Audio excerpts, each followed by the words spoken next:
Religion has always played a dominant role in the slave industry. Legal black slavery existed for about 1,000 years, beginning in the 9th century and ending in the 19th century. Over 25 million Africans were taken by force. Some 5 million of them were killed during transport.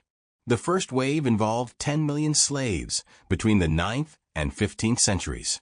The second wave began in the 15th century when Portugal established slave trade posts along the western coast of Africa. Muslims were responsible for the first wave, and Christians were responsible for the second wave. Blacks were responsible for both waves, in the sense that the first step of the process was Africans preying on fellow Africans. Without that, there would have been no African slave industry. The Spanish, Dutch, and English had been heavily involved in the slave industry for some time before the American colonies were established. Selling and owning slaves was protected by international law.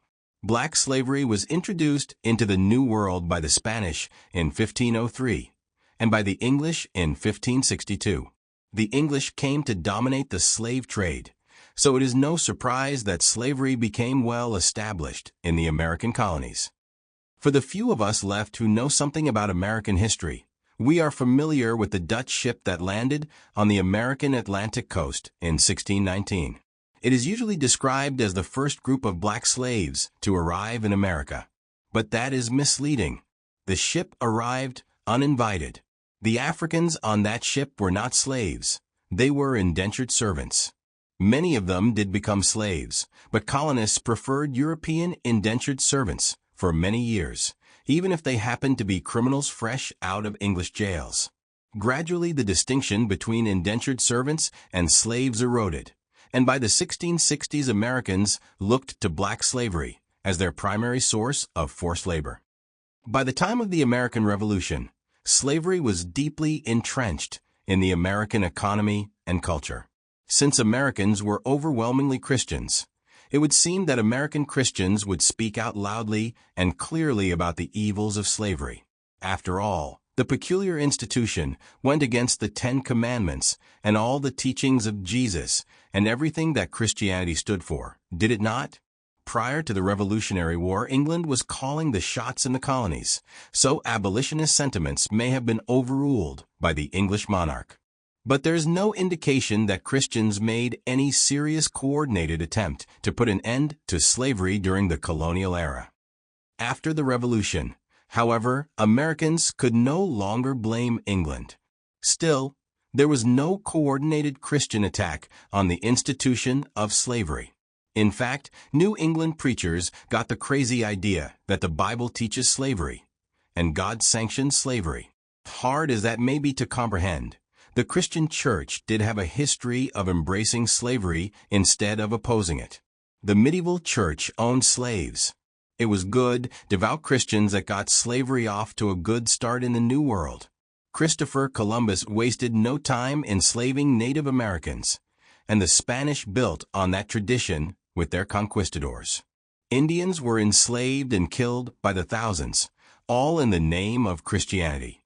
It was only when Christians killed off the Indians that they turned to Africans for forced labor. So, it is no exaggeration to say that Christianity owns American slavery. It was Christians who got it started, and it was Christians who kept it going. Had Christians stood up for their values and principles and religious convictions, based on the teachings of Christ, there never would have been a slave industry in America. There could not have been because virtually all Americans were Christians. Eventually, there were some serious abolitionists, but their numbers were few and their collective voice was largely ignored or ridiculed. Many of them did not speak out based on Christian principles, but on political convictions. For example, some abolitionists used the threat of abolition to help force the South into going along with Northern policies. Other abolitionists were involved in colonization movements, organized efforts to ship blacks back to Africa or another country or island. Anywhere but America. Abraham Lincoln was a leader in the colonization movement. Slavery was not just a Southern problem, as we are led to believe. It is true that the North had few slaves, because they were not as economically viable in the industrial North as they were in the agricultural South. But the North was still heavily involved in the slave industry. They just focused on a different aspect of it. While the South profited from slave labor, the North profited from the slave trade. Slave ships were built in northern ports, and they were used to carry rum, which was traded for slaves, which were traded for molasses, which was used to make rum. Yankees made a nice profit at each step. Even though the slave trade was illegal in the U.S., Yankees still thrived on the slave trade right up to the Civil War. Much of the wealth in the Northeast today was derived originally from the slave trade. We are also led to believe that it was pure-hearted Yankees who were determined to end slavery in the South, but those evil, lazy Southerners refused to give up their slaves, forcing Abraham Lincoln to step in and free them. Pure fiction. Lincoln did not free a single slave. The Emancipation Proclamation did not free a single slave. That was not its purpose. It was directed only at slaves in Confederate states, where the proclamation had no authority.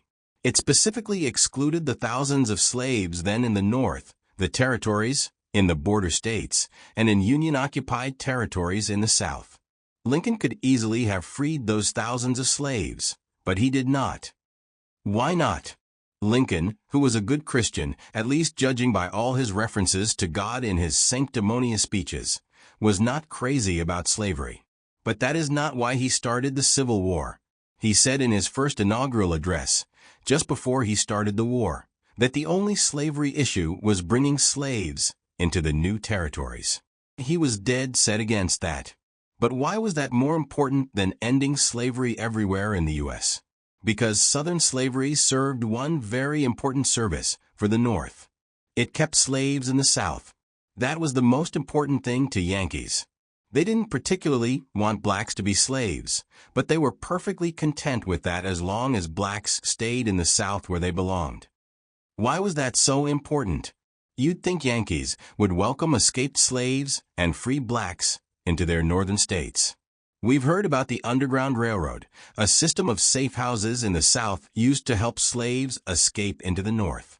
But what you've probably never been told in school is that those escaped slaves didn't go to northern states for safety. They had to keep going all the way to Canada.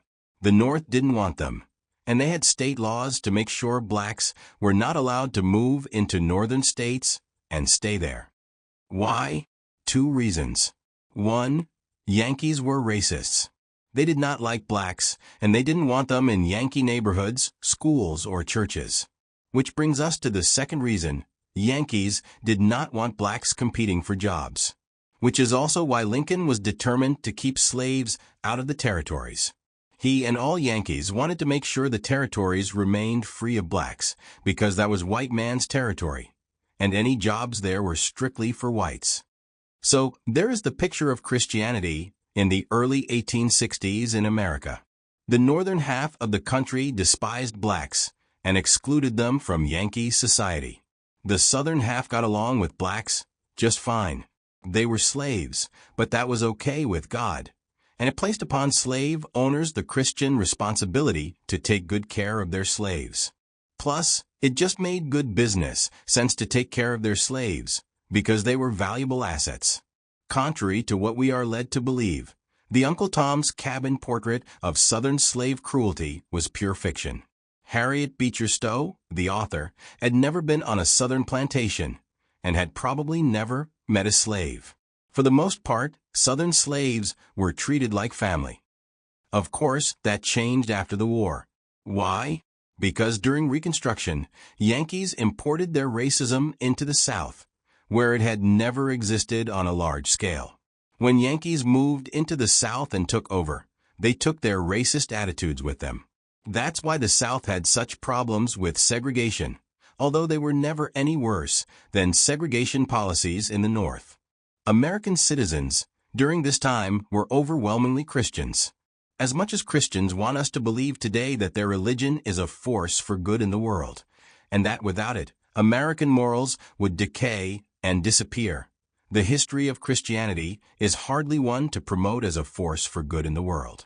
This is just one example. Christians own the ugly, evil history of American slavery.